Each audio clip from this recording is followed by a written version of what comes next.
స్తోత్రం కలుగునుగాక. 62వ కీర్తనలో ఒక వాక్యం ఉంది. నా ప్రాణము దేవుణ్ణి నమ్ముకొని మౌనముగా ఉన్నది. దేవుడట ప్రాణానికి నెమ్మది కలగచేసి ఆయనకి సమాధానాన్ని కలుగజేస్తారని వాక్యం రాయబడింది. నా ప్రియమైన దేవుని బిడ్డలారా, ఆయన్ని నమ్ముకున్న వాళ్ళకి ఎప్పుడు కూడా అలజడులు కలవరాలు రానివ్వడు. ఆయన నమ్మదగిన దేవుడు. ఇంతకాలం మనం ఎవరు నమ్ముకున్నామో ఆ నమ్మకము విడిచిపెట్టి యేసు ప్రభుని మనము నమ్మినప్పుడు ఆయన మన ప్రాణానికి నెమ్మదినిస్తాడు. ఆ నెమ్మది ఎంతో సమాధానం కలిగే నెమ్మది.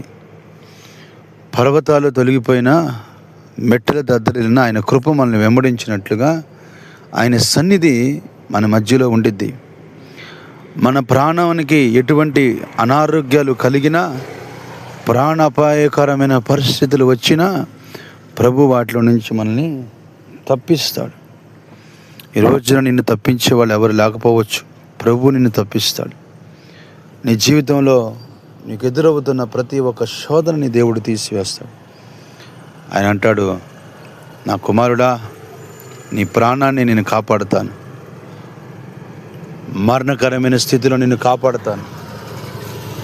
చావు బతుకు అంచుల దాకా నేను నెమ్మది కలగజేసే దేవుడు, మనం ఆరాధిస్తున్న దేవుడు.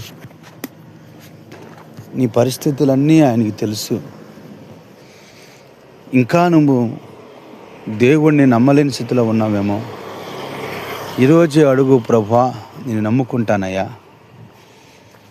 నాకు నీ మీద నమ్మకం కలిగేటట్లు చేయి ప్రభువా అని ప్రభువుని వేడుకోగలిగితే నీ పరిస్థితులన్నీ ఆయన మారుస్తాడు.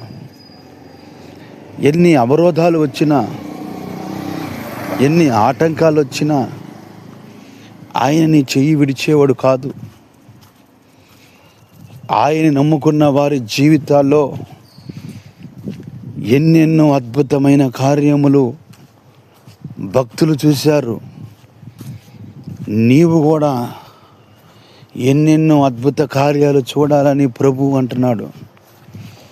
ఆయన్ని నమ్ముకోమని, ఆయన మీద పూర్తి నమ్మకాన్ని పెట్టుకోమని ప్రభు వారు తెలియజేస్తూ ఉన్నారు. ఈ ఉదయకాల సమయంలో నీ పరిస్థితులన్నీ కూడా ఆయన ఆస్వాదించబోతున్నాడు. నెమ్మదిని కలగచేయబోతున్నాడు. ఆయన పేరు నజరేయుడైన యేసు.